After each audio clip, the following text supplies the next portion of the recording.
Hello, good morning, everyone. I'm really happy to see that you have joined us all, even though it's really sunny and now it's nice outside. I think everyone who wanted to join has joined already. And yeah, first of all, my name is Madare. I represent the Latvian life support team. Maybe some of you have already met me during consultations or other events. And today I will be moderating the event. So if you have any questions, please ask them in the chat and I will let the lecturer know. Also, additionally, if there's some technical issues, if you can't hear me or the lecture or the presentation stops, just let us know in the comments. I think without further ado, I will introduce you to our wonderful lecturer, Muriel from Estonia. She has a really great experience with life projects, so I really would like to ask you all to listen and ask questions because the opportunity is really great and you should use it. Muriel? Good morning. Happy to be here.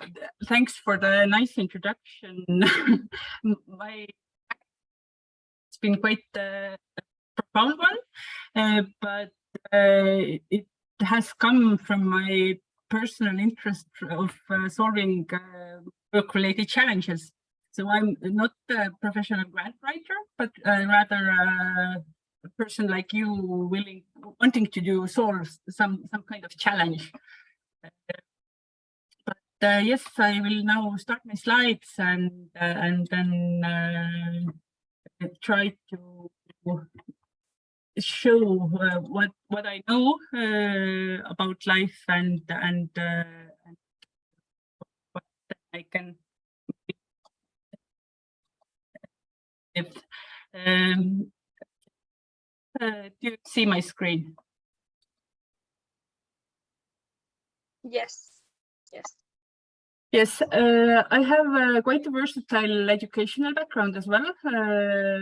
Can be said that I'm untalented in many ways, but I've had experience in working in environmental related field for 15 years, working in Environmental Board Estonia.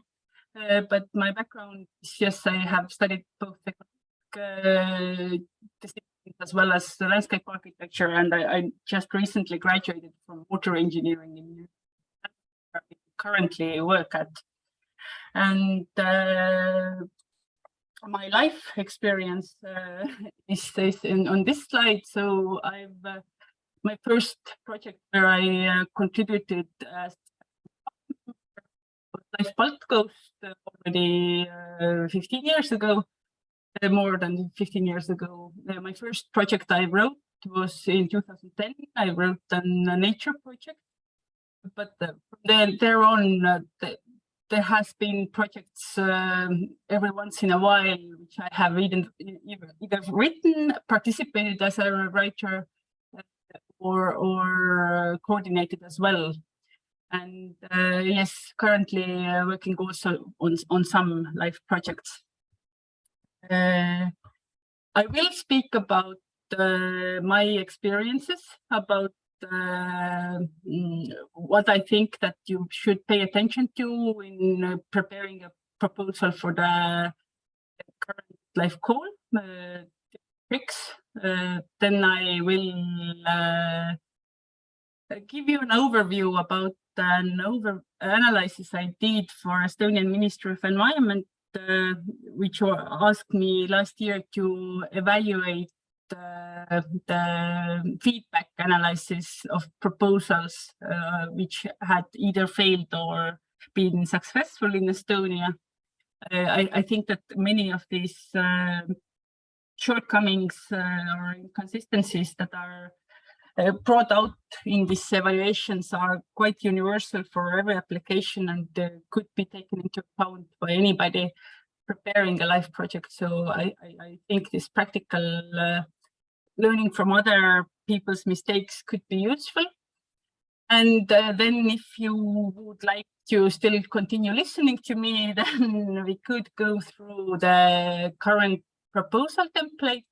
mainly the part B, because the annexes are quite different for each project, but it's again universal part of the, or central part of the proposal. And discuss where to write what and how to prepare a balanced and consistent proposal, which is logical and is understood for the evaluators. So I have in plan. So whenever you have a question, as Madara told, please put them in the chat, and as I don't see the chat, she will let me know that we have a question, because we leave everything to the end, and it's tricky to jump back to the place where the question. But yeah, LIFE program is already 30 years old. You already know it, and it has been quite successful in solving European nature, environmental, climate related challenges. Now also the energy transition. So it's a very good instrument for practical related challenges, because it's targeted directly to it, and it's quite flexible in terms of many ways compared to other structural funds or territorial collaboration.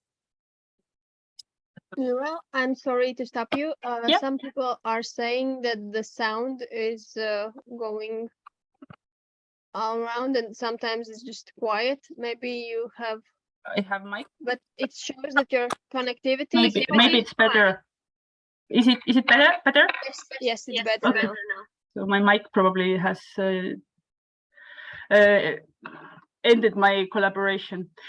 Yeah, anyway, I think it's a good instrument, and whoever will take the challenge of writing a project, it's worth it. And anyway, as it is a challenge, it's an elaborate project, which has to be prepared and really put your heart and soul into it. So you really gain also not only the challenge of project writing, but also the opportunity to do project implementation. You probably, as you're already here, then you probably know that the LIFE program has so many background documents, and you probably, or early, at least when LIFE moved from last year financing periods regulations to this new SINA operated regulations, then quite a lot has changed, and there is so many background documents to pay attention to. So where to look for what? It's the first question every grant writer probably will ask or think. So yeah, if you are in the funding and tenders portal and have found the right program or the call, then everything is there. And there is also quite a lot of different documents, and the core of everything is in the call document, and it also instructs you where you should look for what. But I give also a brief overview of the main topics to pay attention in each of those documents.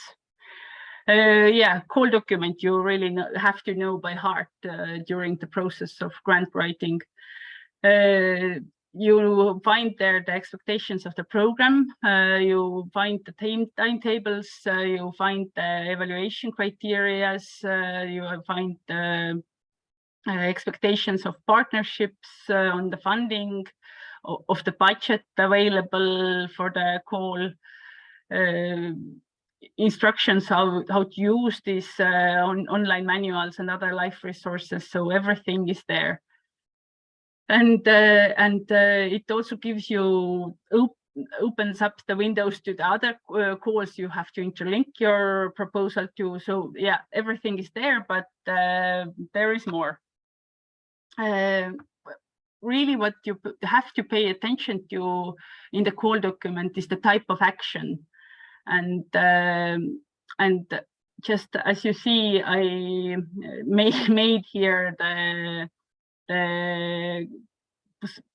word cloud from the words that are in the type of action section of LIFE call document. So this is mostly what LIFE is all about. As you know, Horizon projects are research oriented, and you probably know that Interreg is paying attention that you really collaborate with your partners, and there are other programs which like put the stress of the proposals in some sort of objective or specific place, but LIFE really wants projects that develop, demonstrate, and promote innovative techniques, methods, and approaches. So it's practical things LIFE expects to happen, and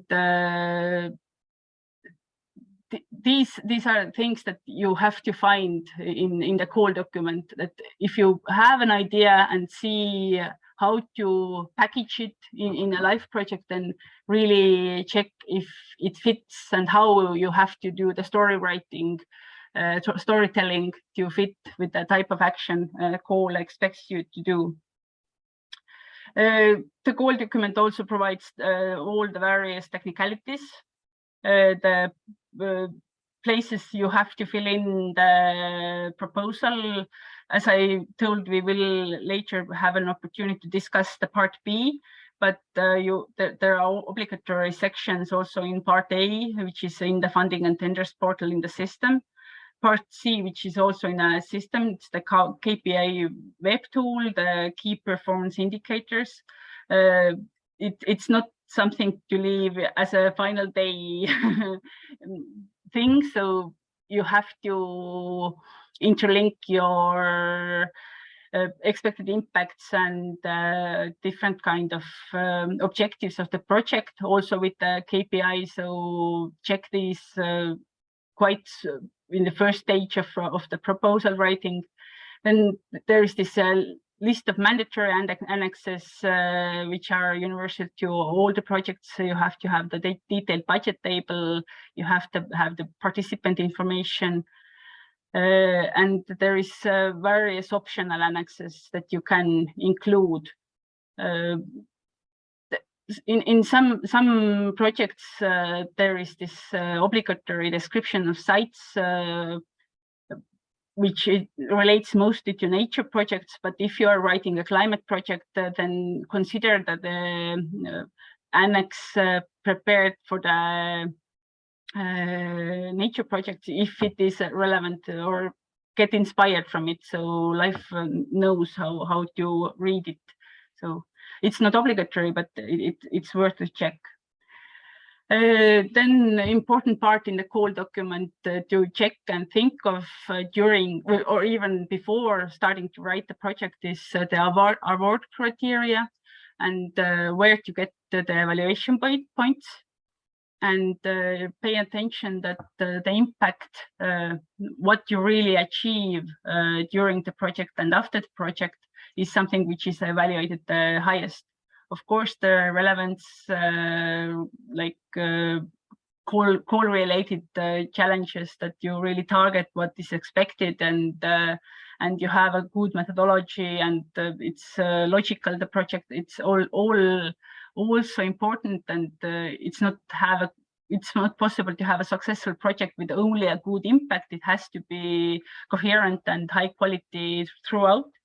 But anyway, the impact section, it's most highly valued because the weighing score is higher than the rest. And in previous LIFE regulation, it was actually quite easy to check whether the award criteria,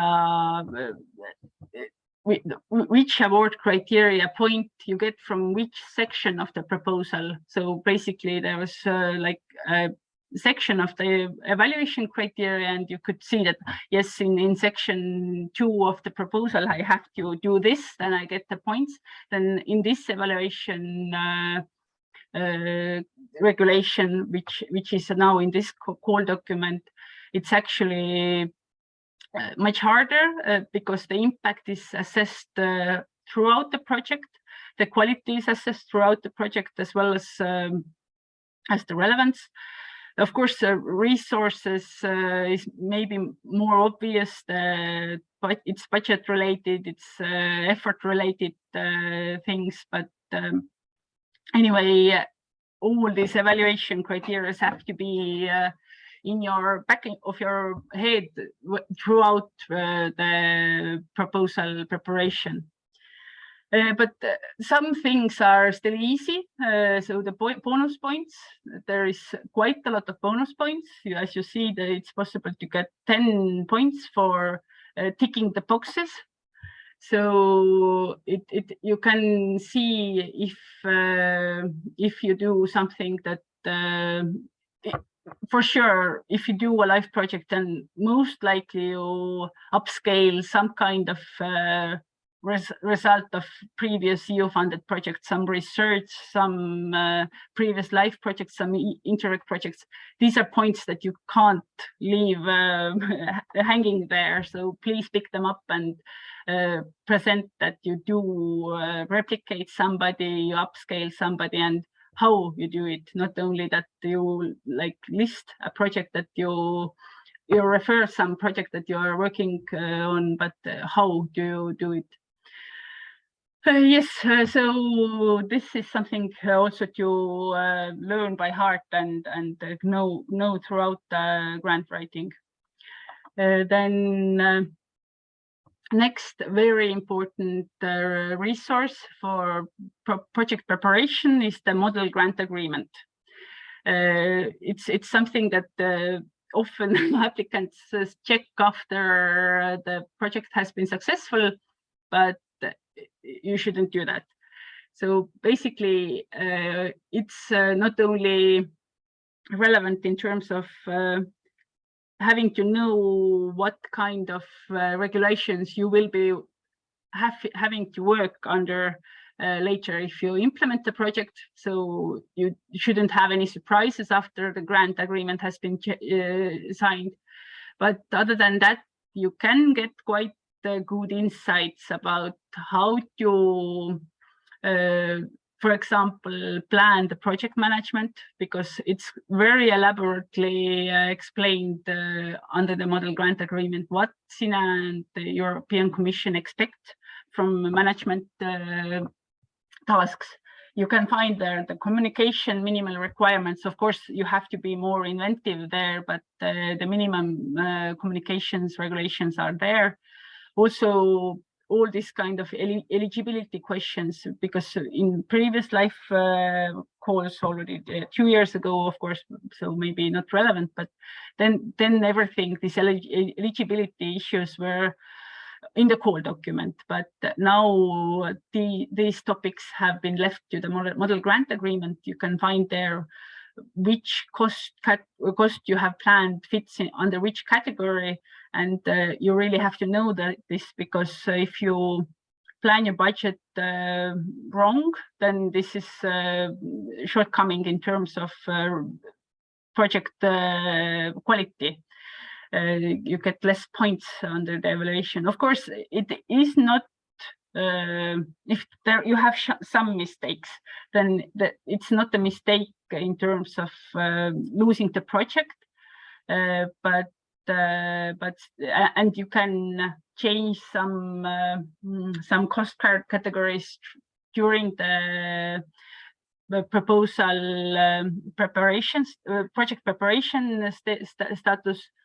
As you know, LIFE allows you, if you have passed the evaluation with the good score and you have been invited to prepare the grant agreement, then LIFE still negotiates you to some changes that they require. So such kind of, you have in some unfortunate manner, like planned some cost under wrong category, and things can be changed.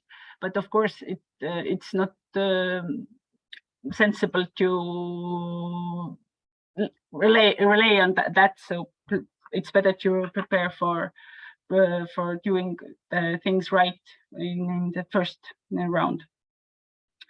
But in addition to these, there are more things where you can have good insights. For sure, you have to check the SINA website. The main thing to look for there, because under this program tabs, you can find probably just the information on the calls, links to the funding and tenders portal, and maybe some previous events. But for the applicants, it's valuable section on this homepage is the support for applicants, and mainly the frequently asked questions.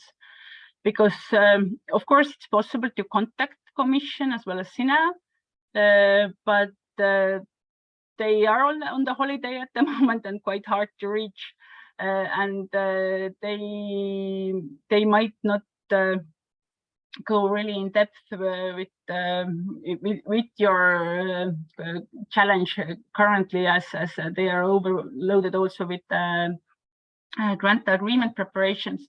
But anyway, there is a lot of questions already asked. Again, quite universal questions.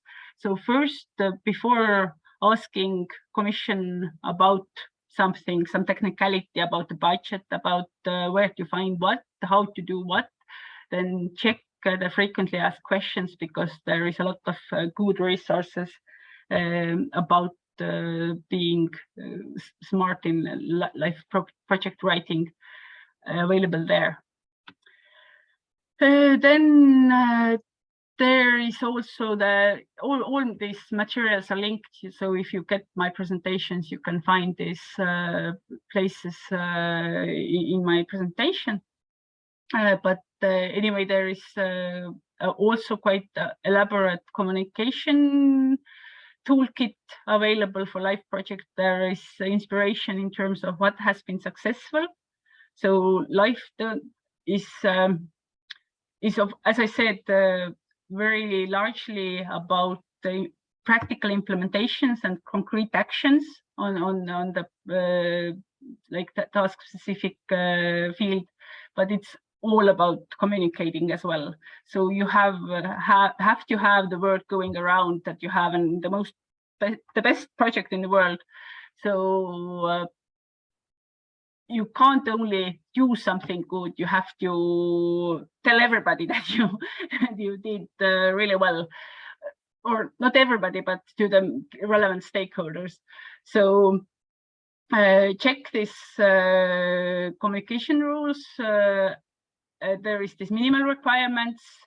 There is this good ideas about how to think out of the box, and I think it's quite a valuable comment that there is obligation to disseminate the project. You have to tell everybody let everybody know that the LIFE program has supported your work, but in addition, you have to let the relevant stakeholders know about the challenge, how to solve the issue, how you have targeted the problems.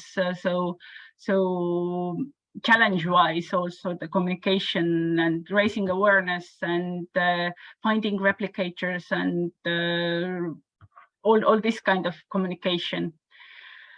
And yeah, in addition to communication the topics, you also have to think of this GDPR. It's more relevant to GDPR, the General Data Protection Regulation, in terms of Horizon projects, which is more research related, but it can become relevant also to LIFE projects if you handle personal data or some kind of restricted data. So there is a place in a project where you should cover this these topics and how you handle these things in the project. And here you find instructions how to do it. What I have found really useful is the LIFE program's YouTube channel. Also, maybe you have found these videos under there, but there is good presentations how to make an excellent LIFE project. So I'm just speaking to you about my tips and tricks, but there is a very short and very good presentations about how to make an excellent proposal. So check it. And yeah, other good resources about what to pay attention to, instructions about the KPIs, instructions about the evaluation criteria, whatsoever. So check it. Moreover, as I said, LIFE expects you to refer to previous projects, collaborate with other projects. It's in previous LIFE, it was even written in the call document, you have to collaborate with existing LIFE projects. It's not so directly said out in current call document, but however, it is expected that if you have similar projects working on this, projects working on a similar or same topic, then LIFE expects you to collaborate with those and not to invent the wheel, but try to use the wheels already invented. And yes, this LIFE database allows you to make a keyword search. Allows you make it country-wise search for finding the projects which are relevant for this. And it might cost you some points if you do a very specific project and you don't refer that there is something very related to do this challenge happening in Portugal, which is financed by LIFE. So please check it. In addition, there is also the CODIS database. Probably also you know it's again database that covers all European research projects, different kind of Horizon funded and this other research related instruments. So if you want to use this bonus points for uptaking EU research, previous EU research, then probably again, if you just type in the right keywords interlinked to your project challenge, then you find several projects which are relevant to you, and you can refer that you have to, of course, look inside inside the projects and find what you could upscale and what you could uptake from those previous research projects. What the best tip I've learned myself is that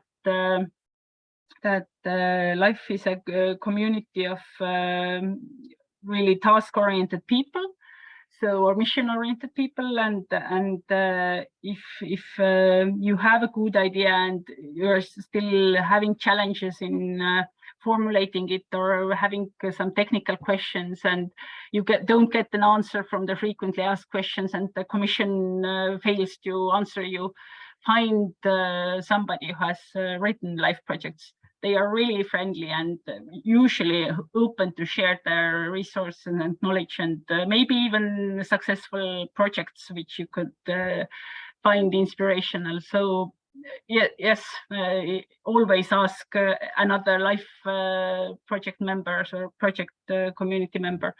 So this has been really successful for me. So any questions so far? No, not yet.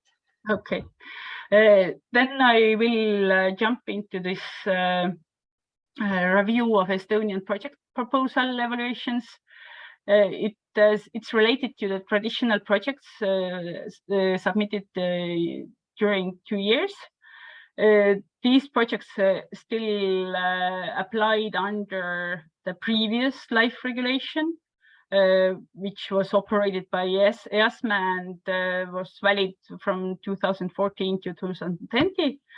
So until last year, since last year, the projects have new regulations. There are some differences, but I've selected here the key points that are universal to LIFE project preparation also in this stage, not only from the last program. So I think the instructions or remarks which I did, which concerned the last regulations, they have been taken out. So don't worry, this is all relevant also to current regulation. There was Estonia hasn't submitted too many projects.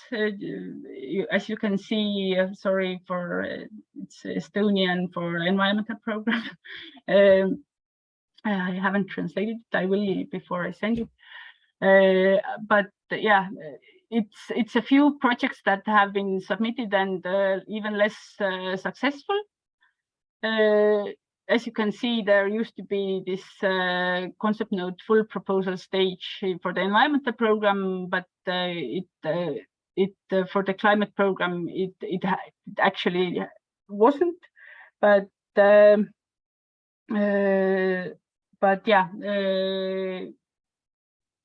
we didn't have during those years successful climate projects we have now, but there has been some successful nature projects, some successful environmental projects in those years. But what was the main shortcomings in evaluations? It's now related to the nature and the biodiversity projects, and as you see, there is there was 2 projects that got funding. So these are the green ones.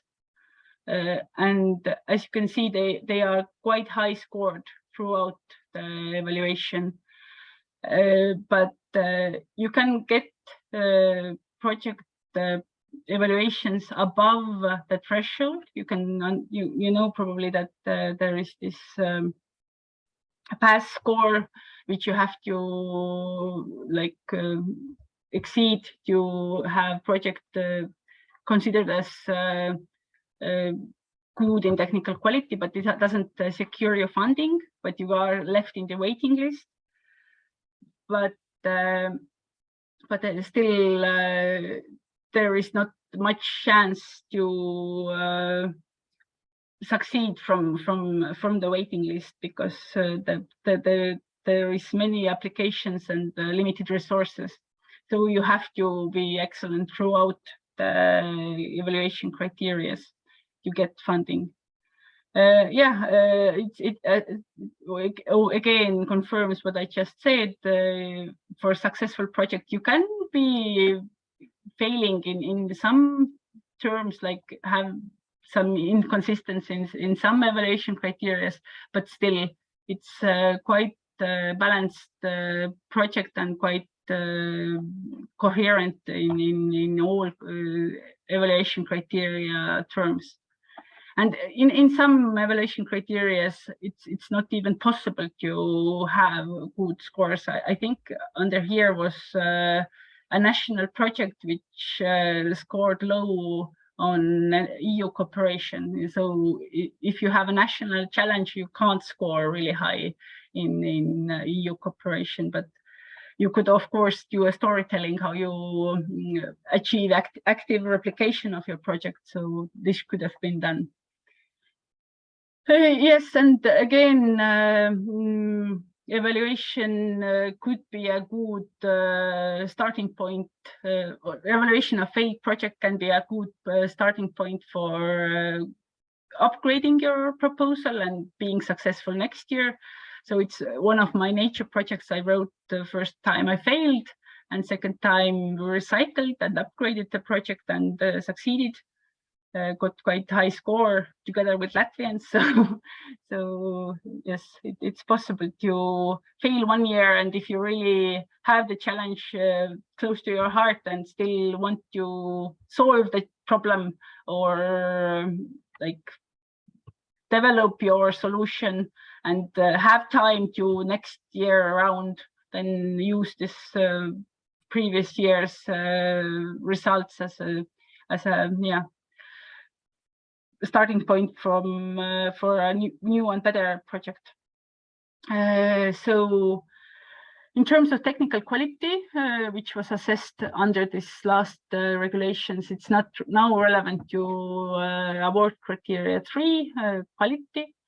So main things that are assessed are logical framework of the project, which is like the key thing. So you have to have a coherent, balanced project throughout the idea. You have to know the state of the art and the current baseline. You have to know that your intervention logic is really feasible. You have to present it. Your expected outcomes and applied funds need to be aligned. So think that like value for money and what you really can achieve. And throughout all the application, the project has to be coherent. You can't be speaking one thing in one section and opposed to that in another. So don't hurry and take time to really proofread and have independent eye to check your proposal to see if something is missing from the coherency and balancedness of the proposal. So what was the main problems? I will not go like one by one, because you will get my presentations and you can read these things yourself. So I think that for the KPIs, for example, it's even so that currently in the web tool you are limited during the proposal stage to a number of KPI, but really focus on the performance indicators that really relevant to your project. During the grant agreement preparation, it's possible to add more. And during the project implementation, it's also even possible to add more, like communication related KPIs or some kind of side objective related KPIs. But during the proposal stage, it's really obligatory to think about the main objectives of your project, which you have defined in the main objectives. And think a KPI for all of your main objectives, and maybe one of two for the focus topic, but then to all objectives that you have defined.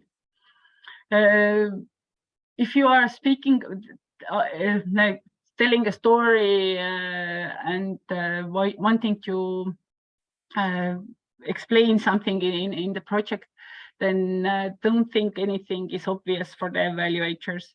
I failed in that in many times that I've been thinking that oh, this is obvious. Like everybody knows that we will hire a project writer, but or project coordinator, but you have to say it out loud or write it to the proposal.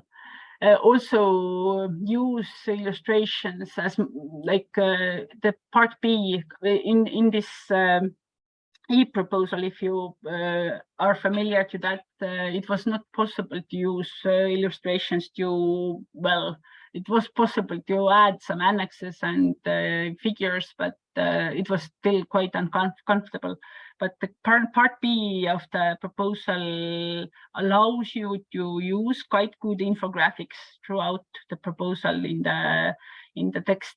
So take advantage of that. It often allows to explain things much more clear different kind of approach charts, organization charts. These are all obligatory, but intervention logics, communication schemes, monitoring schemes, these kind of things are often quite well described in figures, so or charts. So take advantage of that. So again, when thinking about the good coherent proposal, evaluators usually they are not usually the like expert on your topic. They know something on your field. It's not possible to have a life evaluator who doesn't know like climate related issues if they are climate project evaluator, but they probably don't know the Latvian challenges. But they have quite good knowledge to point out shortcomings in terms of like how stakeholder groups should be defined, who is usually related to this challenge, and if you miss out somebody in your network project intervention logic, then and if you have missed them out deliberately, maybe, then you have to say it out that you have like left them out because of that, or you have included them because of that. So if you leave something to question evaluator, then it loses points. And again, yeah, action descriptions not detailed enough. It can. When I did this evaluation, then I didn't see the proposals themselves. I only saw the evaluations, and it can be that it was too short. But I myself have failed in this manner, that I have wanted to make really this multi-challenge project, which LIFE usually wants. They expect that projects that target climate also solve somehow the biodiversity-related challenges, like the climate-related challenges, the soil mission. Then if you have some kind of side hustles, which are also helping you to save the big picture or the large world, then don't fall into the trap that you do everything, but in such manner fail to speak about the core issue. So provide detailed and targeted info about the main focus, and don't dissolve by promising to do everything, which is one big instruction. I think it needs to be beared in mind. Many things about monitoring are obligatory, so check your call and see what is expected. And if you have planned for some kind of KPI, think about how you get the data and if you need some additional monitoring actions. So maybe all the information will be available from the state monitoring programs, and you don't have to do any extra. You just can assess your success by getting additional or getting external data resources, and you have to just do analysis.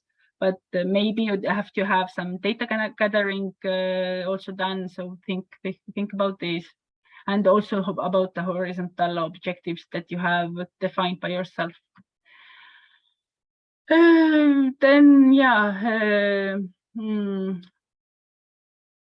communication plan. I already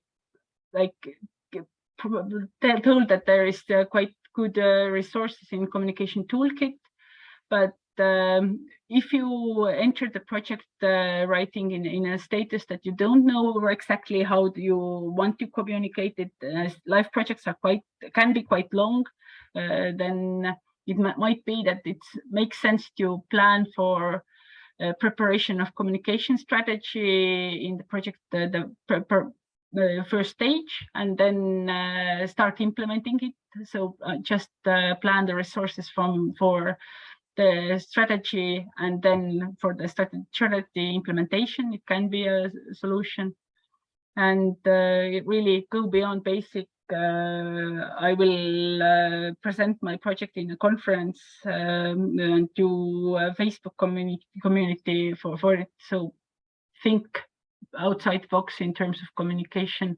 LIFE usually likes these hackathons, some kind of like crowd events, some kind of public happenings, things like that, which you can put the LIFE flag behind. It could be really high quality in terms of evaluation. Some tips and tricks for the logical framework, which is the key to currently the quality award criteria, as well as goes also to the impact evaluation. So you know the SWOT, you can use this for preparing the logic. I also like quite this strengths, challenges, options, effectiveness analysis, which is all this kind of analysis frameworks could be found easily in the web, and you probably use some kind of these yourself. So these are good for thinking your idea through, but also like in the later stage, you can use this annex explaining some kind of project related issue.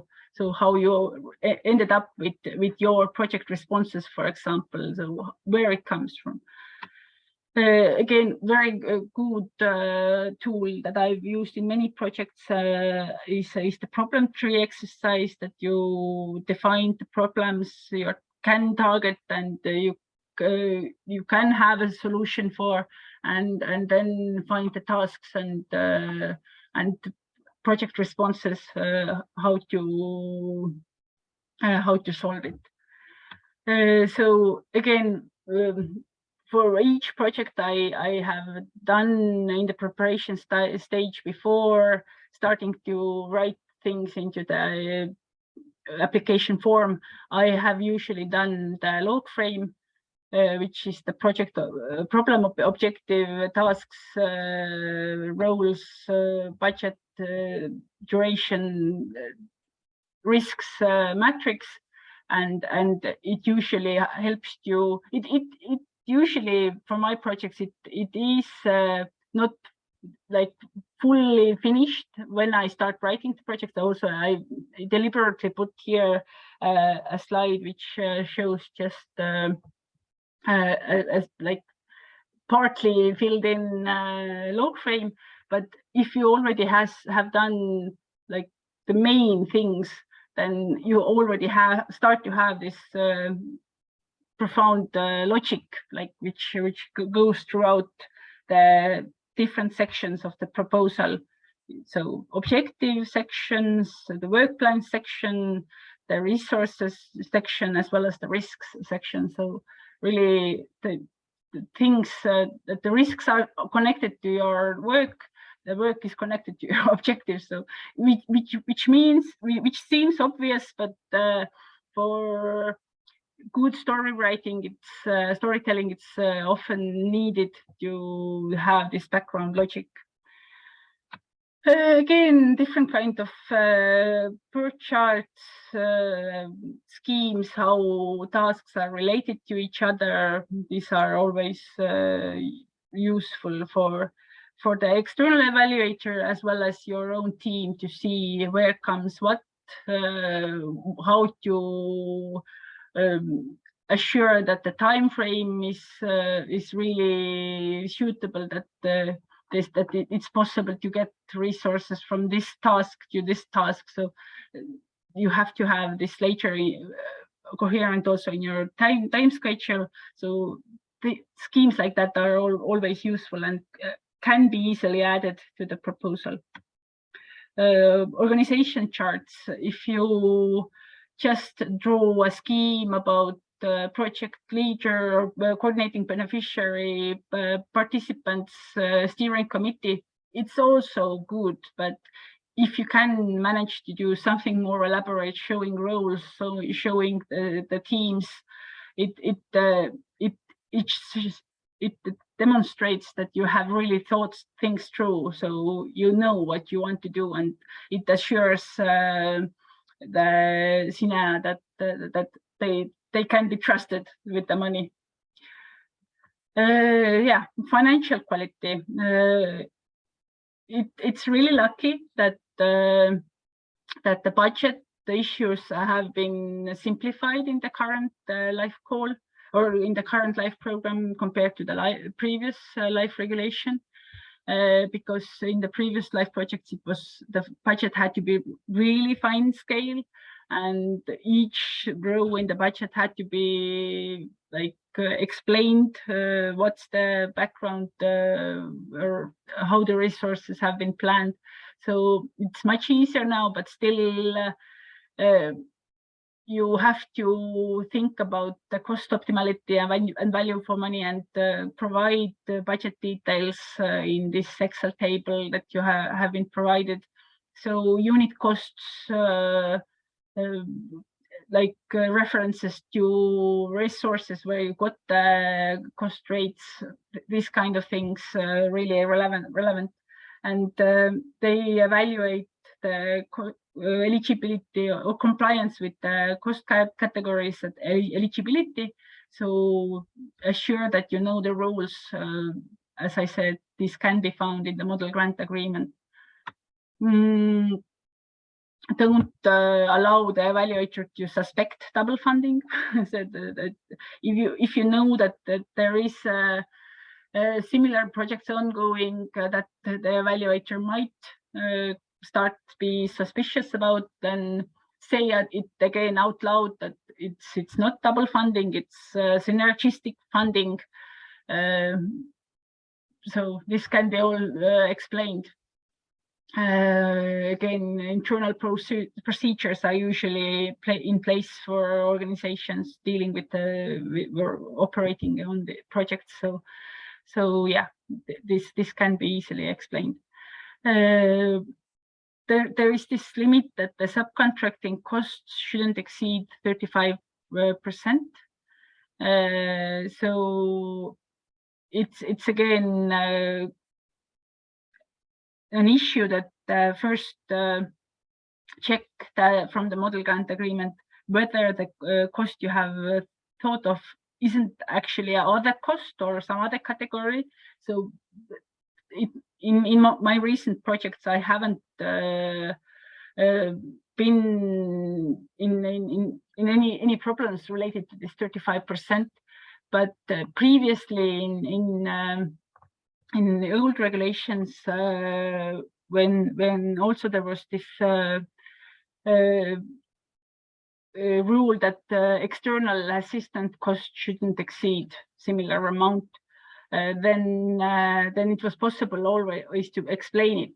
Also, currently there is a section in the budget, if you exceed this percent, then explain. So you are allowed to do it, and if you exceed, please give good justification for that, and it's usually accepted if it's good such justification.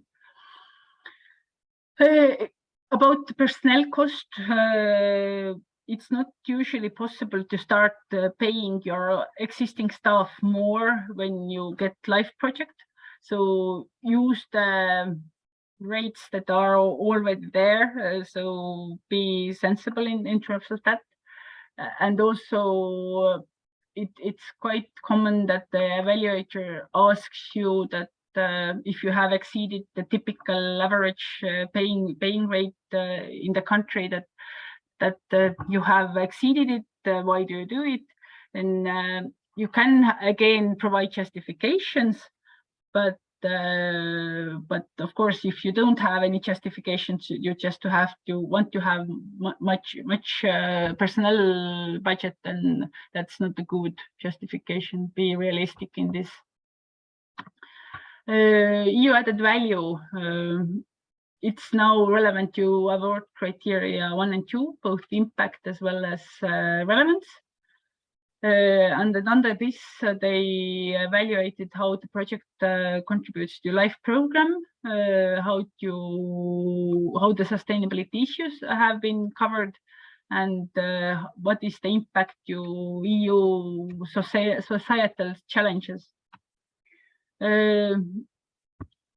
It's always very challenge-related things. So this impact, sustainability, these are so different when, like, for different kind of projects, climate adaptation on city scale or some kind of company-related initiative.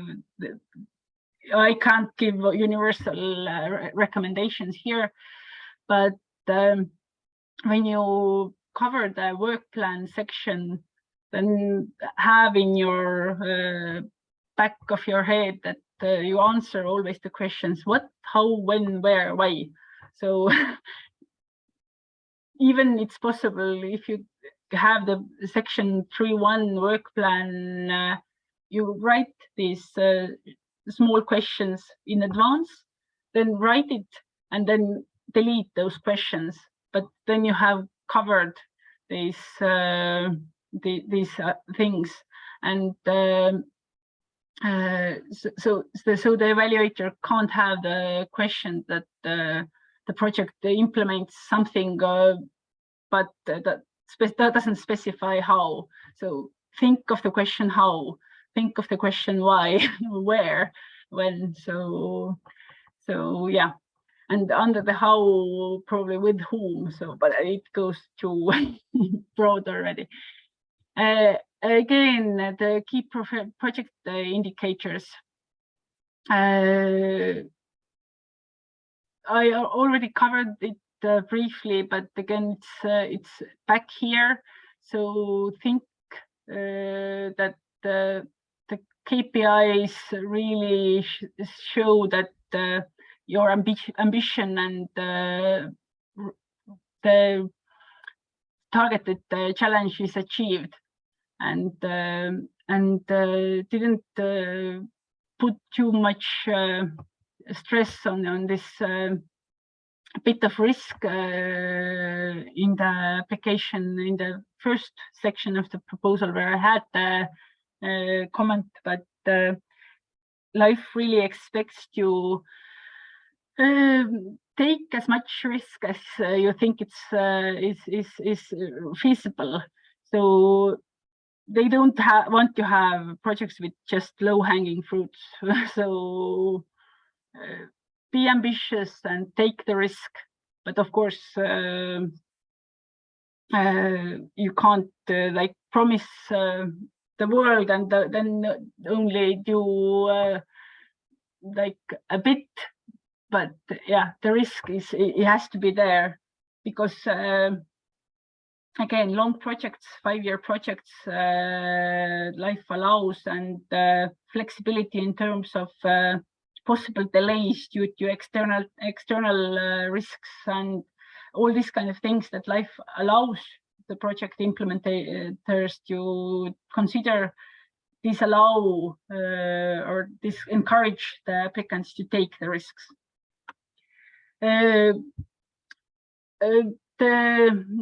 replicability, transferability, sustainability things are something that really think through, and again draft yourself preliminary replication strategy beforehand to the project, how you really achieve that the solution you have like developed for Latvia or your city or your business could be useful for followers. And most likely it is. It either is like directly applicable to Estonia, like we have quite similar climate-related challenges in our cities. Or it could be transferred in some sort of way to totally different field in Latvia, like a digital tool that you develop for your urban climate resilient planning could be used also for Latvian waste related planning, or like it's transferred to a different field, but in the same site. So think how the added value is achieved from this project, and be active in this. Again, it's not enough that you will present your solution in a conference or like do a seminar and ask people to come and hear and hope that somebody will start implementing it. It's a possibility, but it's not too probable. Be active. Think about grants to third parties, that you fund the followers solutions. It's allowed to pay the grants to third parties in LIFE project. It's not of limited resources, of course, the cascading of the grant, but it's possible to use this cascading of the grant to have the followers. You can have like living labs or I don't know, regulatory sandboxes to test out solutions, how to have new incentives and have the followers. Think in such manner, and if you don't have ideas, there is a lot of various good examples available in already ongoing projects. Get inspiration from different kind of replication strategies related to your field, related to the projects previously implemented in this same topic. So yeah, learn from others. Then under this resources awards, it's quite easy points for evaluation are the green procurement and the labeling points. Evaluators, again, non-specialist evaluators, it's easy to find out the shortcoming that you haven't told anything about the green procurement. Think whether Latvia has central instructions for green procurement. Estonia has, Minister of Environment has prepared guidelines and indicators for state procurement procedures, and the statewide registry for procurements includes the possibility to have the green indicators set for your procurements. Another good resource for this is the European Commission's website, which provides information of different thematic voluntary criteria developed. So there might be on your specific field, like, I don't know, urban nature-based solutions have can apply the criteria for public space maintenance, which follows green procurement. So yeah, and don't forget the eco labels again. And here, it's not sufficient if you just tell that we will print on eco labeled paper. Yeah, it's also something, but think about the thematic eco labels, which is relevant to your project. So in terms of geographic scale, it is so that LIFE projects can be really local.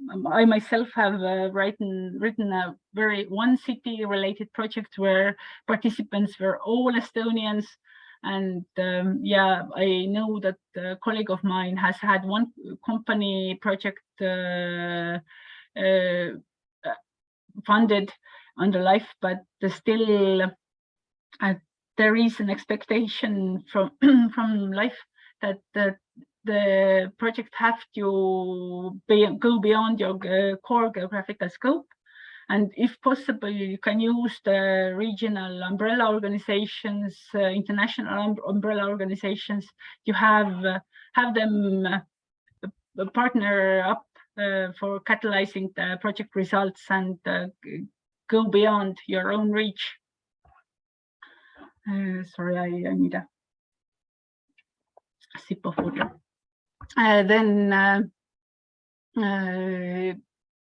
It's quite easy to fail in insufficient detail in explaining synergies and co-benefits with other EU policy areas. Usually you remember just the environmentally related topics, but go beyond. It's so that currently in this period in the Commission work plans, there is 6 Commission priorities. In addition to environmental Green Deal priorities, which you have to interlink your project with, there is this digital transition and societal challenges. So check those and be inventive, elaborate, and be write a lot. So anything is not obvious. So you have to say it out loud. And quite good way to think of this synergies aspects is getting inspiration from the United Nations Sustainable Development Goals. Usually the environmental and climate related projects are not only related to this environmental and climate related sustainable development goals, but often also like providing safe drinking water or some kind of educational goals, or there is interconnectedness for sure when you have thought out through your project logic. And it's not maybe nice to say it, but you should take advantage of the current crises. Pandemic proofing, energy crisis, multi-hazard risk, all these kind of things could provide additional points when you can, of course, say how it's linked. So you shouldn't use this if you can't really take the advantages of those. And again, not recommending to take advantage of this, but maybe you can be assistance of others, as LIFE program is for people with mission, as I already told. It's you have to have a mission to prepare a 120 pages project for solving your challenge.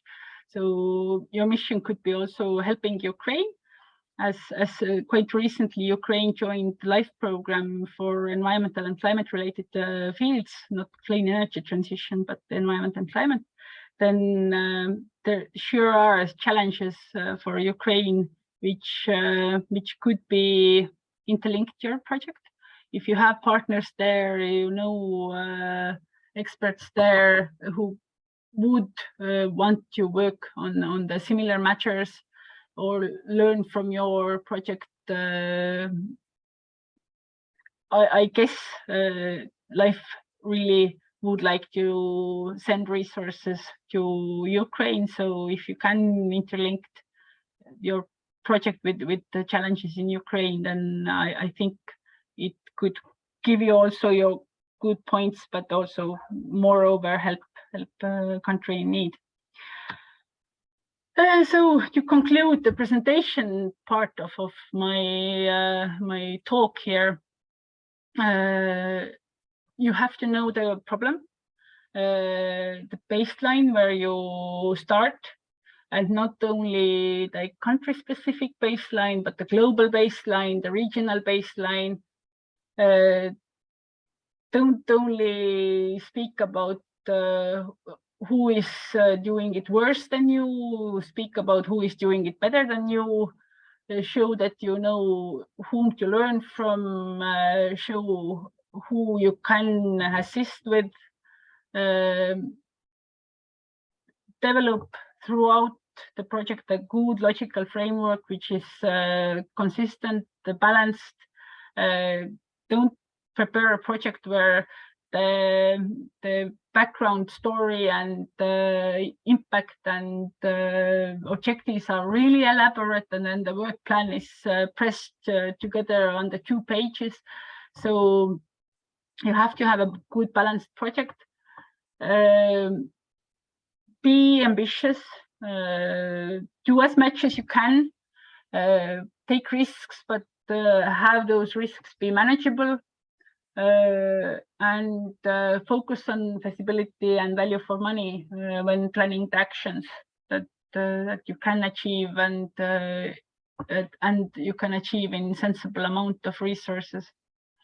Plan for realistic impacts, not only like territory-wise, but like qualitative sense that the impacts are sustainable. They have been really achieved in the best methods and solutions. And think that the sustainability, which is assessed really throughout the project, is not something you target with one action, but it's integral part of all the work plan and intervention logic. So you can show what you have done during already in the preparation stage to achieve the sustainability in the long run. Like you already have letters of support included that show that right stakeholders will be later engaged to implementation of the project final results or end outputs. And yeah, if you can, then don't focus on saving on your own little world, but how it can be upgraded and catalyzed across EU. Most likely it's possible, so be inventive and see whether it's possible to find measures and active measures to achieve the replication and transfer of your solution. So yeah. And yeah, as I said before, during this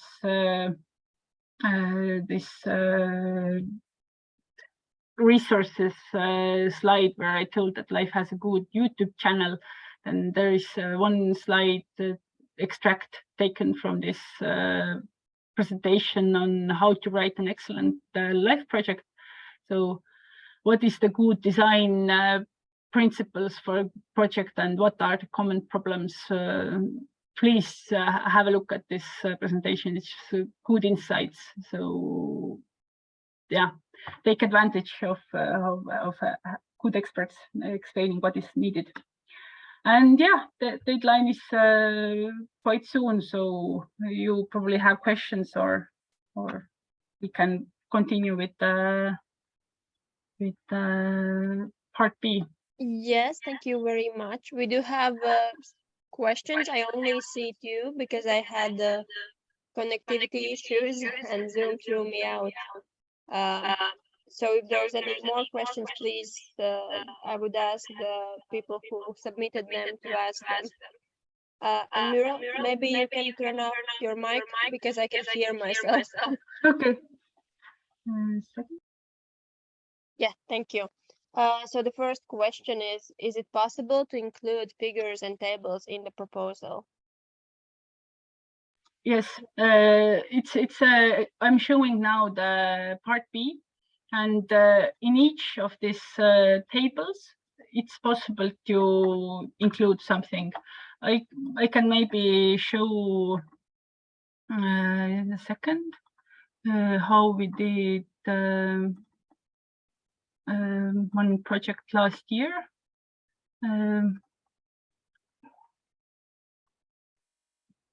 Just one project which is currently in the grant agreement preparation stage. It's not a climate project, it's a nature project, but the application template is the same. So I'm just taking a second. it's a large file. Sorry. Yeah. It's almost here.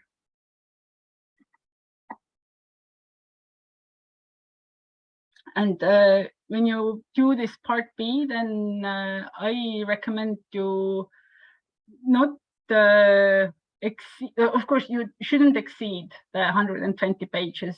It's a lot, and you might think that would I have something to say as much? So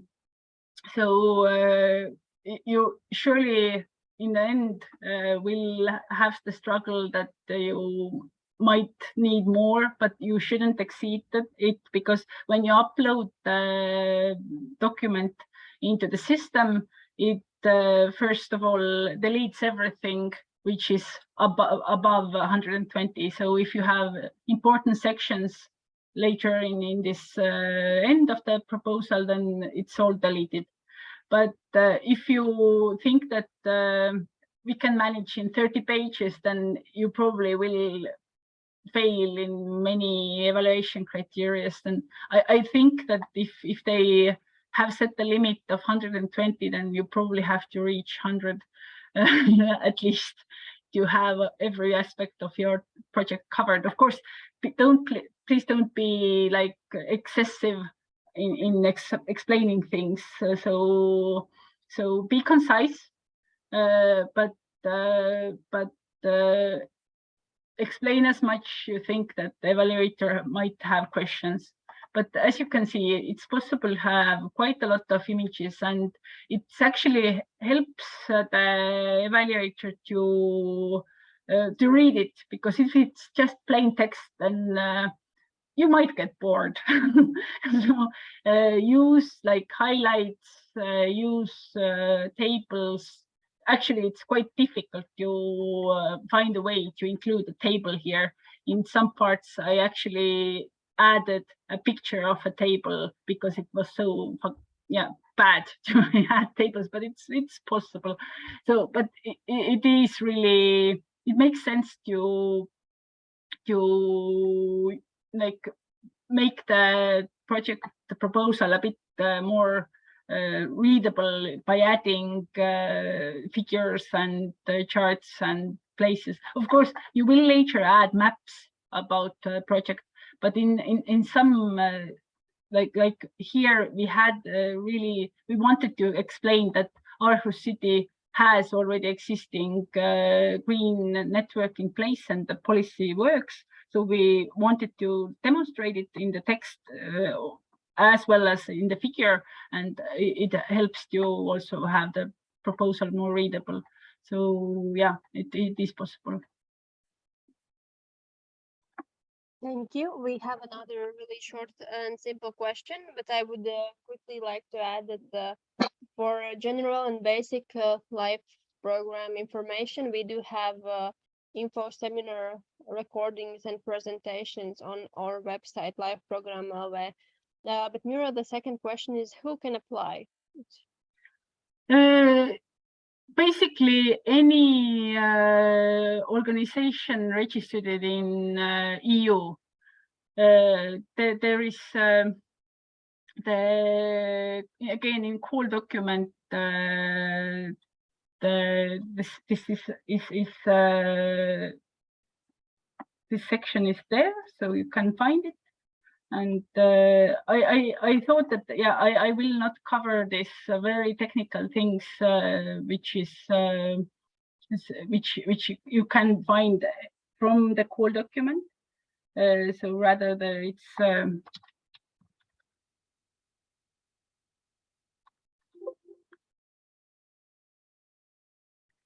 so any organization registered in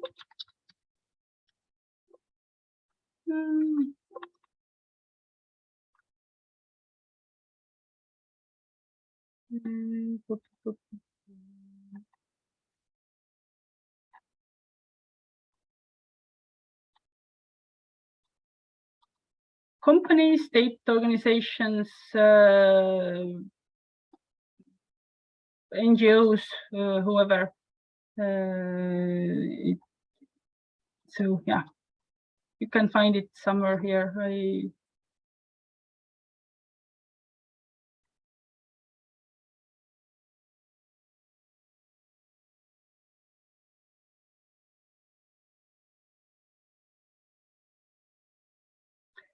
Is there like worry about some kind of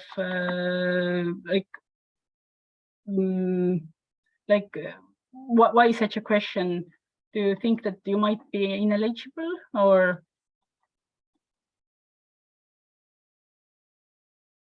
For now, there's no further comments on the question. Yeah. So everybody has to be legal entity, public or private body. It has to be established in one of the eligible countries, EU member states and the EE countries. So Liechtenstein, Norway, Iceland also are like eligible. Then, yeah, the coordinator has to be established in this EU member states. And you have to have a participant register number. So basically, you have to apply for the PIC code. You enter the funding and tenders portal, the application,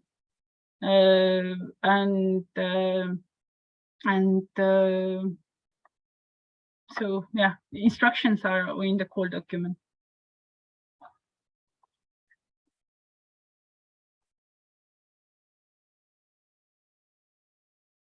Yeah, thank you. I think we can move to the form, application form. So, as I said, the application is actually in different sections.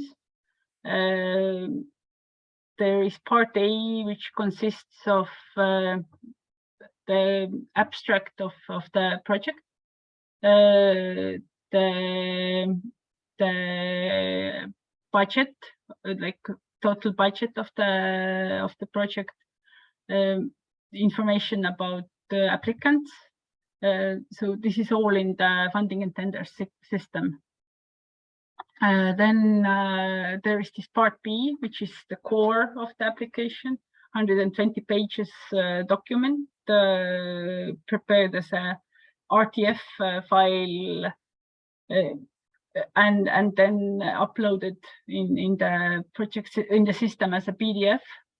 Then there is part C in the format of key project indicator web tool, where you have predefined as well as project specific performance indicators. And then there is different kind of annexes which you can or which you have to include and which you can include. Depending on the applicant, there is some requirements also about some other, but please check the call document whether you have to provide also the annual activity reports and so on. So this I will not cover. So this is all in the call document. You have to find it yourself. But the project application is elaborate. You have here like already for a template you have 20 pages, so there's a lot. And I have provided here, first of all, of course, all this gray background information already provides quite elaborate information what information you have to cover here. But in addition, now I have put here some keywords what I think are relevant for each section.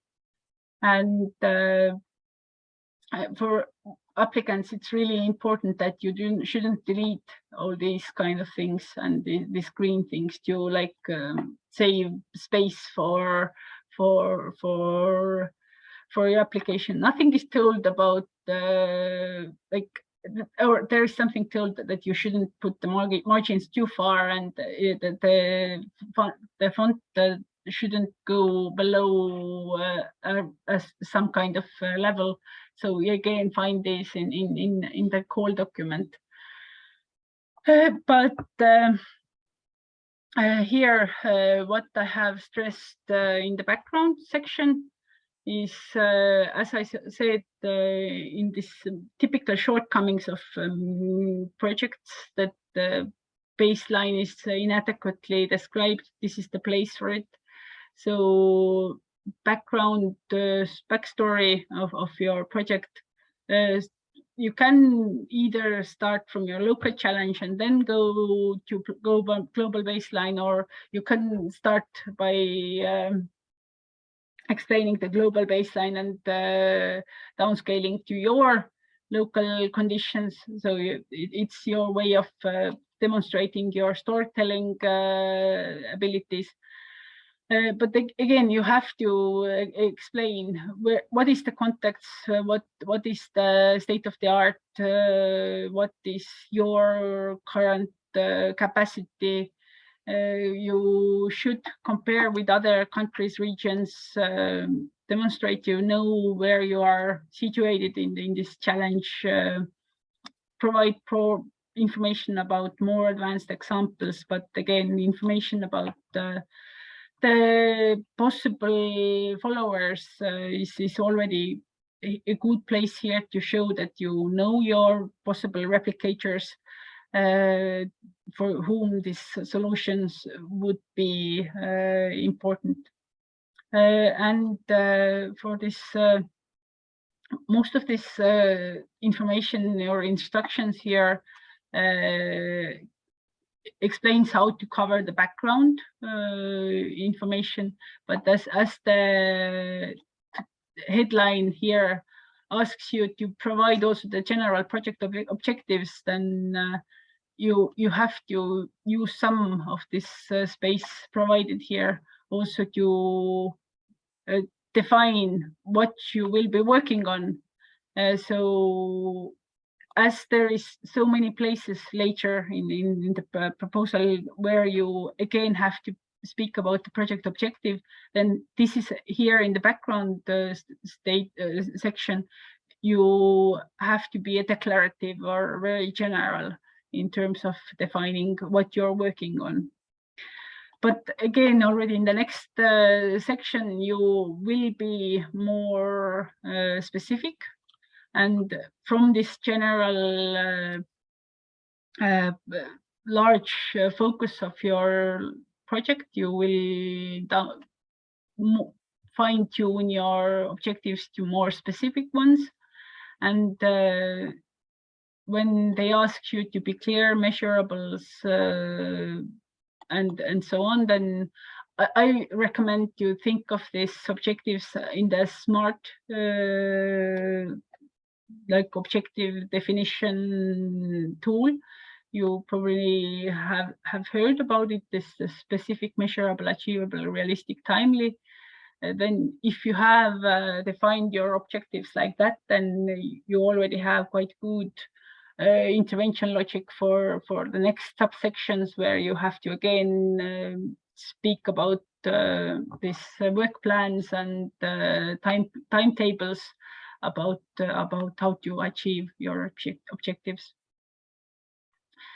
In terms of compliance with LIFE project program objectives, then this section 1.3 is your call related compliance. So if you are writing a climate adaptation project, then what sections in the call document really define this is something they work with. And this program objectives are to be found in the call document section 1, which provides specific objectives of the program. Compliance with the call topic, which is not anymore more call objective, but the call topic is is found in call document section 2, type of action, which I covered before. These were these the best practices, innovations, and catalyzing types. And for cause-specific challenges, they have been defined in more specific manner. Yeah, we can check it for here.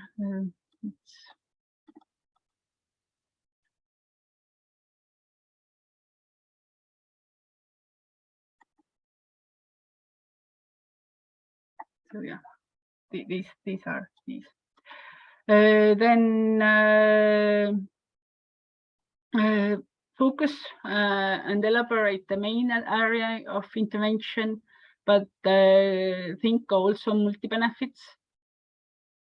And think not only like across all environmental policy field, but under this section, think under climate matters, so cause-specific matters. So here is this part of the proposal. Then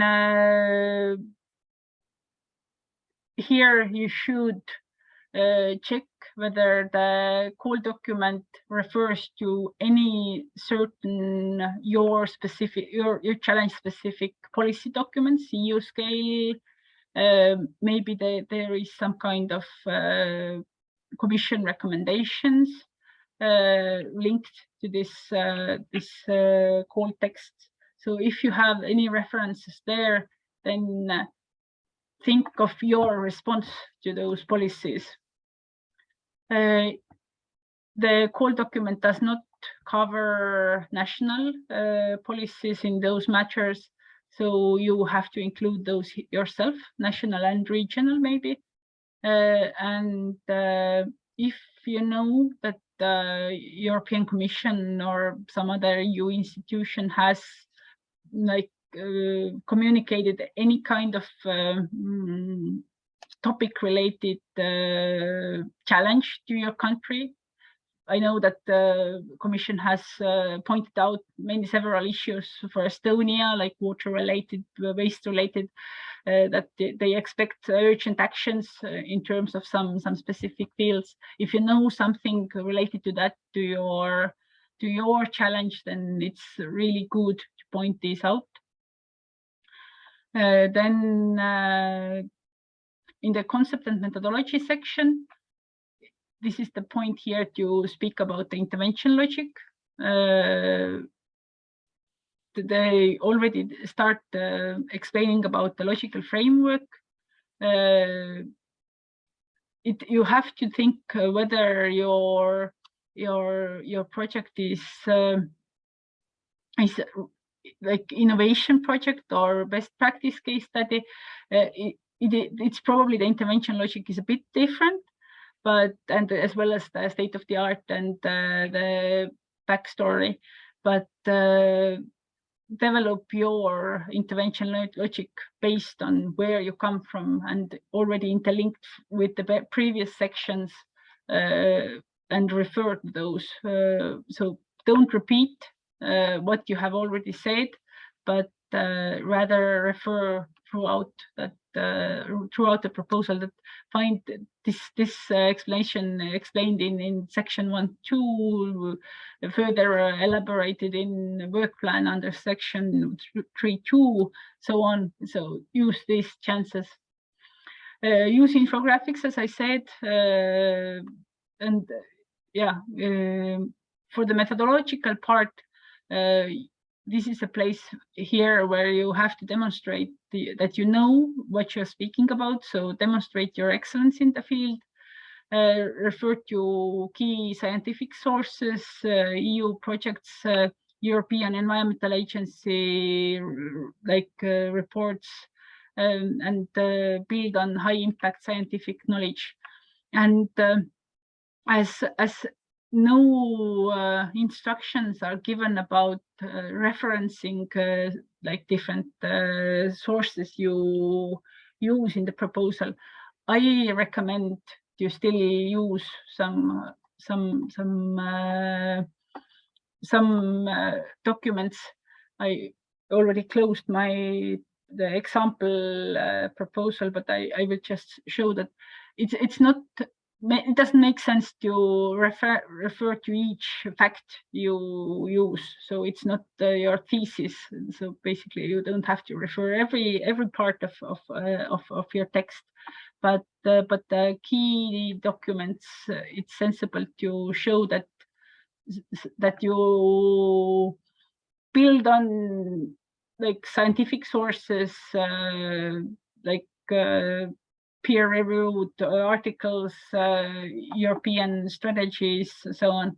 So the key things should be referred to, and I usually use the footnotes for references in this format, because this is the easiest for the applicant to find the reference or the original source. Then you already find the section where you have to say something about upscaling results of other EU-funded projects.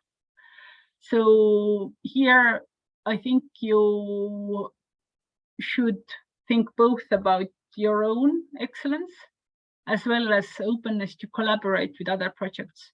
So when in the participant forms, everyone has to list what kind of previous work projects partners have. So think how to interconnect those. Also, you can refer here that see further information in participant forms if you can't put all the text here. So list all like interconnected projects which are relevant here, and not only list them, but say how you upscale. So it's not only a list of projects you can take advantage of or build on, but also comments are expected how the proposal builds and upscales other EU-funded projects. And I think it's really relevant that you don't only consider your own consortium projects, but also that you demonstrate that you know that things are happening outside your consortium, and you can take advantage of those resources by collaboration and by experience exchange and some kind of site visits or so on. And you can, from here on, already start to reference to specific tasks working on this. So in the work plan, you probably have the obligatory work package sustainability of results. And there you can have a tasks of like collaboration with other projects, and you can refer to that. So now the complementarity with other actions. So here it makes sense to think what is the status of your targeted field in the national policy, in the regional policy, how it's possible to create synergies, with whom to collaborate, what stakeholders are engaged, the consortium, which also are the active players in the field in the region. Can you improve big policies by your project? Whether you make policy recommendations, like whether you have some kind of seminars with politicians or like decision makers.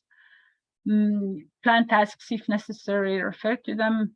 Also, it's possible to cover here whether your tasks need to be aligned with some kind of larger policy initiatives, like just transition initiatives or recovery and resilience program, renovation wave. So these kind of large initiatives which are happening in your countries, how your project, which might not be directly related to this initiative, needs to align with this policy, and whether the policy has to consider something in your initiative or in your project. Section 1.7 is now covering other LIFE programs priorities, when here in this 1.3 you had to cover your core specific objectives as well as side objectives of the climate goal. Then on this section 1.7, it's necessary to cover the synergies with the environmental program, nature program, clean energy transition if relevant. So and if your call document covers those other calls in a brief manner, you can find these like short descriptions here under each program. Then if you find that some kind of keywords interlink, then it makes sense to open this call document itself and find more elaborate information there, because most likely it's quite hard to interlink your project with such generic information. But if you can get more detailed information on what's the clean energy transition call about, then you can find solutions or ideas how your project is interconnected with this.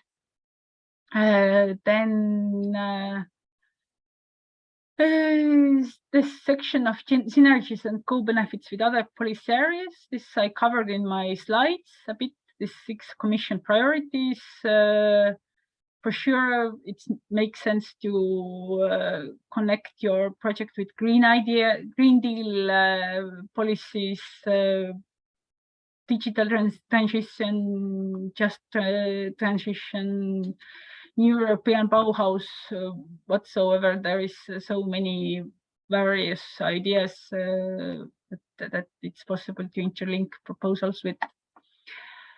Now the impact section, which is the highest valued award criteria. But as I said, it's not only evaluated under this section, but the impact is looked for all through the proposal.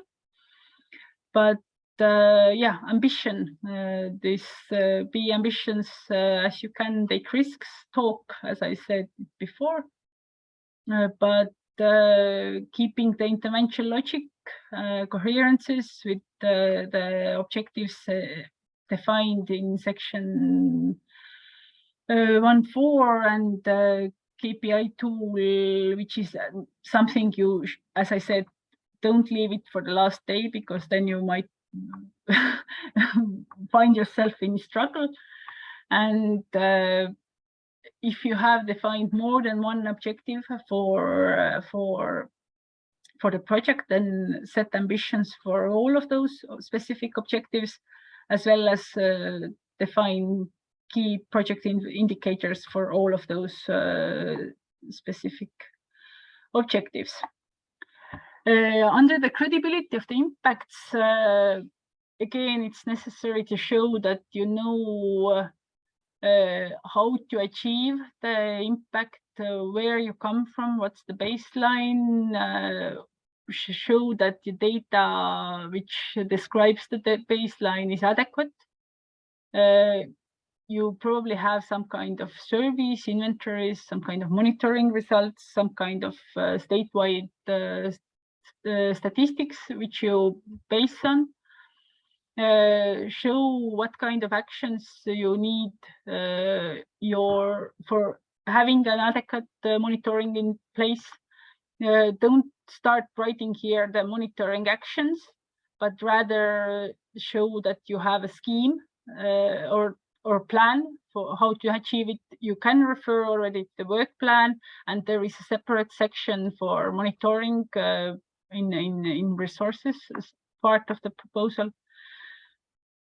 If you know that you can use some kind of state-of-the-art or standardized monitoring methods, refer to those. And it's also a section where you can say that you know what risks you take and what is the limits of acceptable change for your expected impacts if your risks become manifested. So it's not an obligatory part of this section. You can skip it, of course. Everything you can skip. You can invent your proposal yourself. But if you do a risky project, then consider this.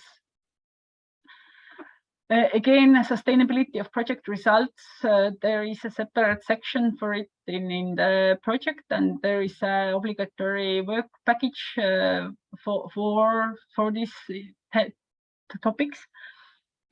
And you can probably see good questions what help you to write this section.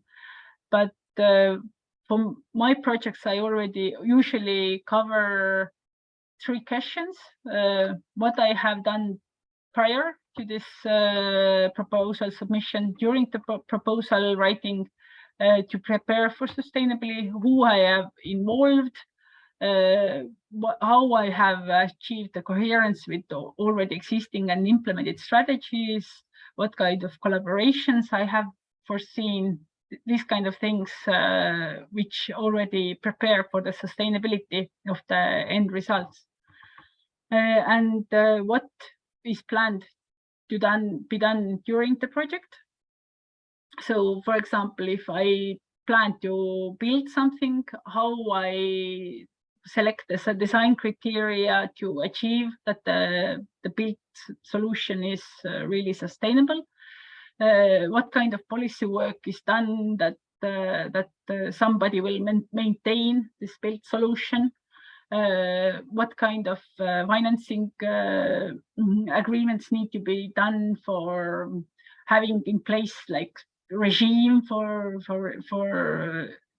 funding the solution implementation, and yeah, so on and so on. So it depends so much about the project core, what needs to be done throughout the project to achieve the sustainability. But think what is your core actions and what do you do to achieve the sustainability?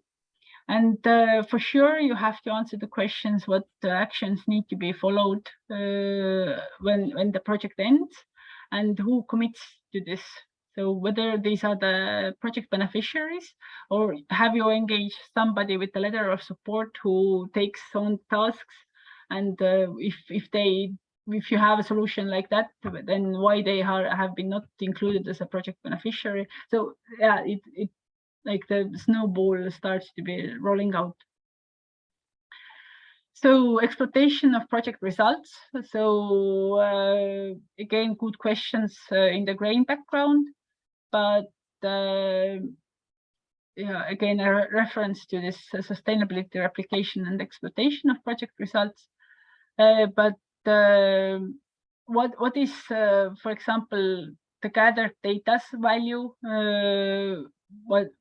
What the project has achieved? How your beneficiary network, collaboration network, can continue using this data, these solutions? What can be taken up by the market as a service or a product? Who will carry on with actions? What kind of results need follow-up? And if you as you have a plan for this required work package, then you probably have a good option to refer already specific tasks here. And yeah, provide here a generalized concept, and but still with some bits and pieces to build the idea about how the exploitation is achieved, like further articles, further policies that will be built on this. Like this is a first innovation solution which will be replicated with statewide funding. it has to be monitored for so on and so on. So yeah, depending from the intervention logic, the story here can be different. So catalytic potential, now you think about the potential followers.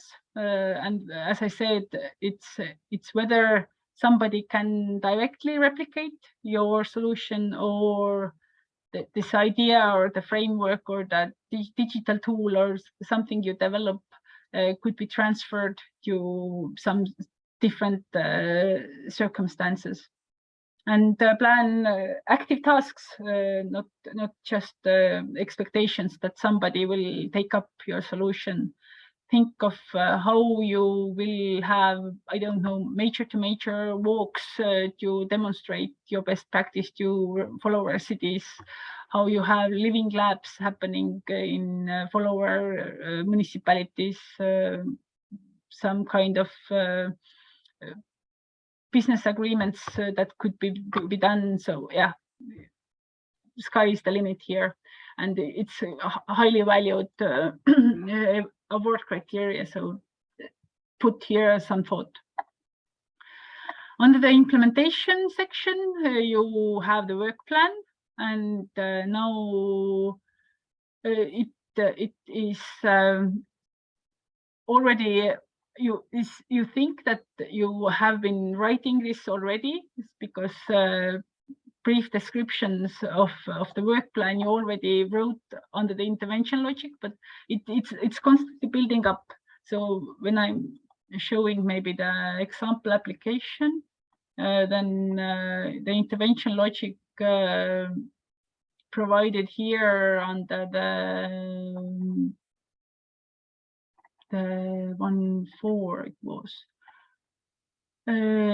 It's generic and like gives principles and so on, but under this work plan you already start speaking about what work packages you have, how it comes together, how you like structure your measures. Like here we explain about like building from the base, setting up adequate baseline, like doing both non-structurals and structural measures, communication measures. We have different kind of city-specific approaches. We have monitoring actions. We have amplifying the experiences. So the way we structure the work, which is later discussed under the work plan, under this work packages and tasks, like really structured manner. We do here a story, and again use charts and schemes just to illustrate what you're speaking about, and have it on one page and more concise, which is makes it easier for the reader or the evaluator. Yeah, infographics, I think it's really relevant. And under this work package section, I will not go to detail, because yeah, read everything which is written here, good instructions, don't forget anything. But just some comments here. If you have work package related objectives, don't generate anything new. Think what you have written under subject section 1.2, and for results, think what you have written under subsection 2.1, and maybe vice versa. If you have done your work plan, then check under those sections if you have like coherent objectives as well as impacts promised, and really quantify the expected impacts here by hectares, carbon dioxide tons, whatever is your expected result, and connect those expected impacts to specific tasks. And again, here the task descriptions, very, very project related, so I won't go into it. Just maybe as an example, they are not too long, quite short. Some are longer, some are shorter. And again, it's possible to use infographics. And in terms of deliverables and milestones, there is instructions that don't include too many, and all deliverables should not exceed like 15 for the entire project. So think like if you have, I don't know, 6 work packages, then maybe 2 deliverables maximum for each work package. Yeah, differ what is milestone, what is deliverable. Deliverable is something that you hand over. So this is a report. This is some kind of T-shirt. This is something like visible. But if you have some web page uploaded, then this is a milestone. This is not deliverable. Then here, stakeholder engagement. Differ stakeholders with target audience. Target audience is covered under different section. When thinking about stakeholders, I recommend again to use this good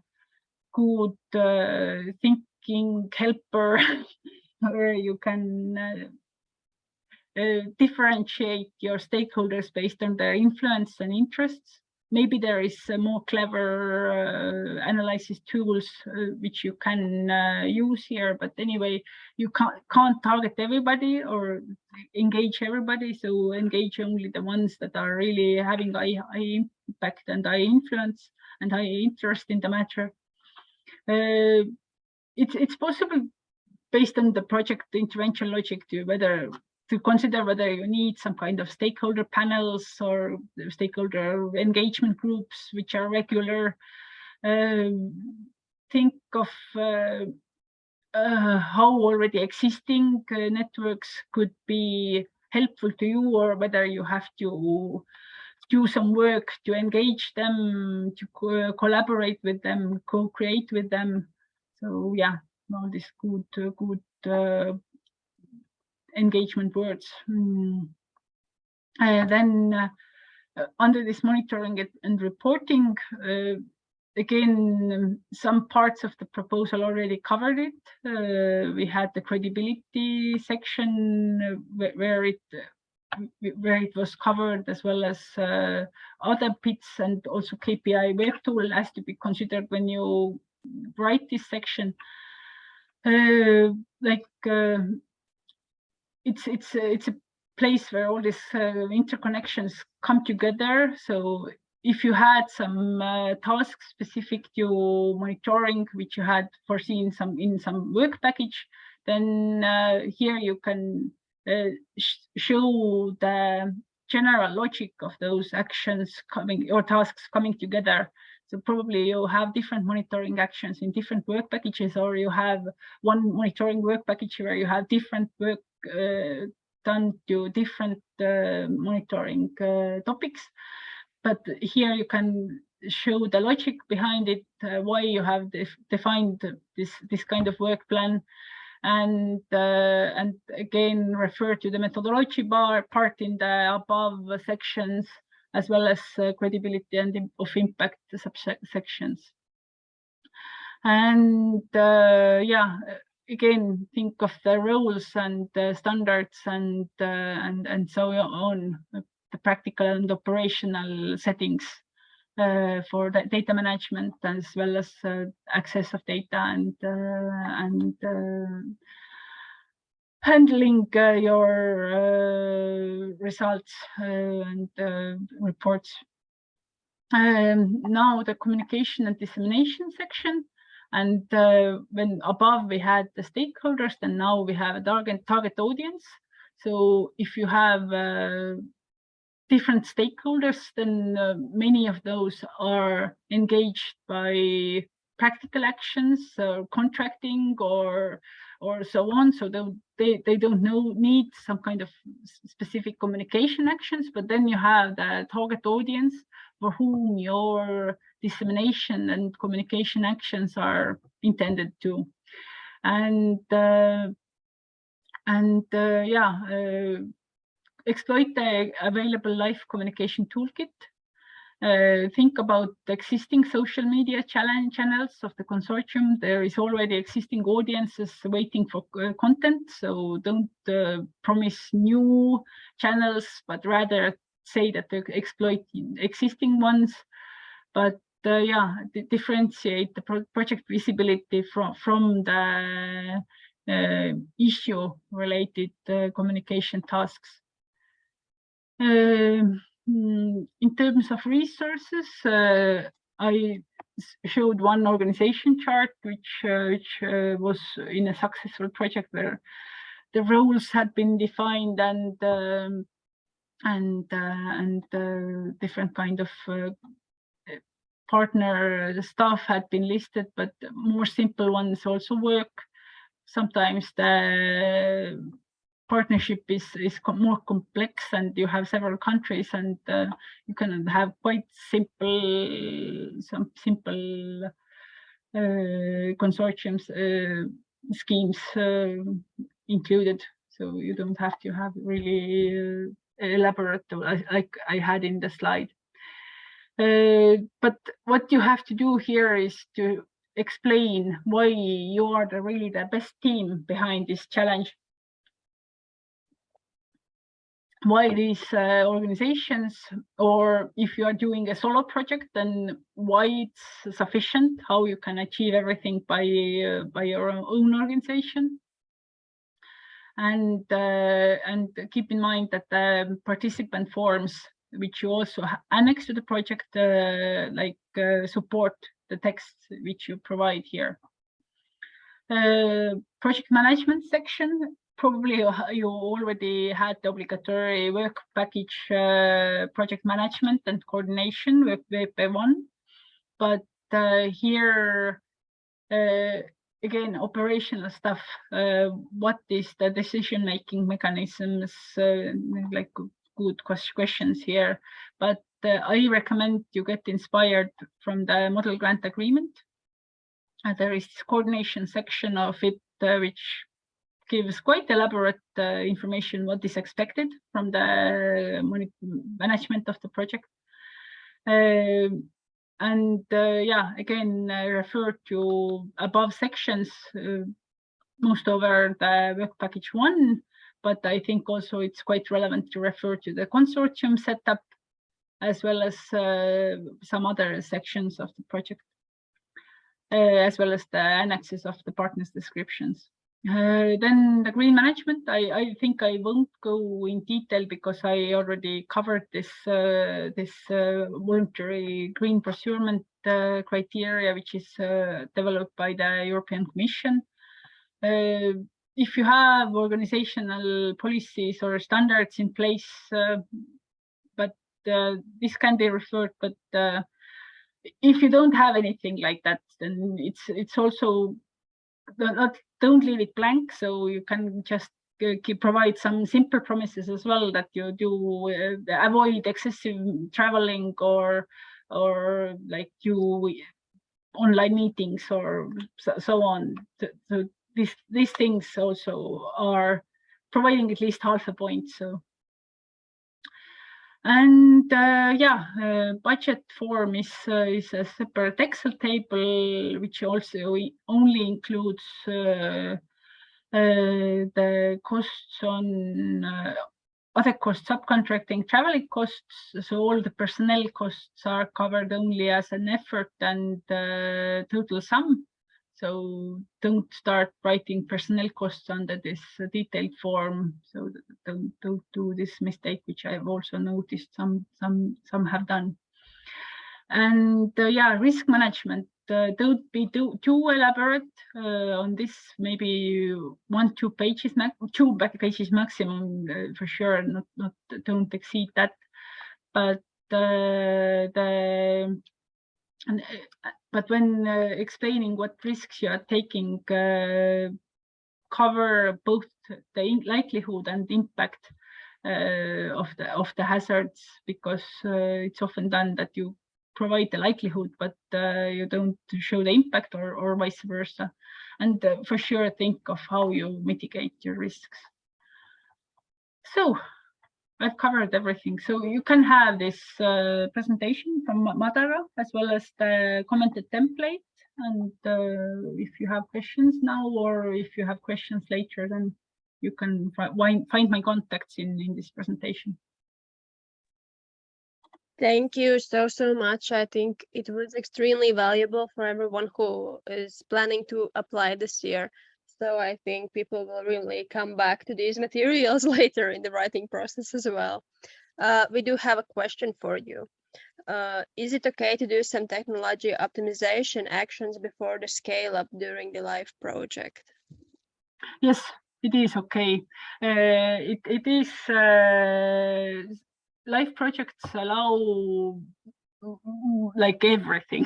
You can enter like with a quite high the technical readiness level project and do just the best practice, but you can also do innovation projects where you do this product optimization and product development process within the project.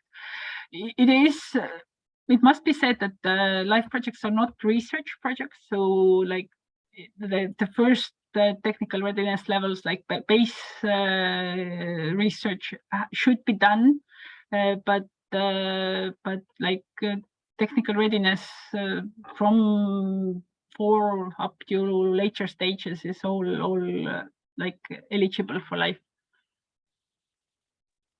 Thank you very much for the answer. Do we have any other questions? Because I don't see any in the chat for now. If not, I want to say thank you to everyone who joined us today, and extremely big thank you to Muriel. As I said before, it is really very useful to hear from someone who has this experience, who has gone through the process and succeeded. So I think I can speak for all of the attendees when saying thank you. As for the rest of it, I think we will finish, and I will publish the materials from this event on lifeprogrammā website during this week, most probably until Friday, because the recordings are quite big and it takes time to process them. So thank you very much for everyone who participated, and I hope for future cooperation. Thank you all, and have a nice day. And successful projects as well. Exactly, yeah, and successful projects. Have a good day. Bye-bye.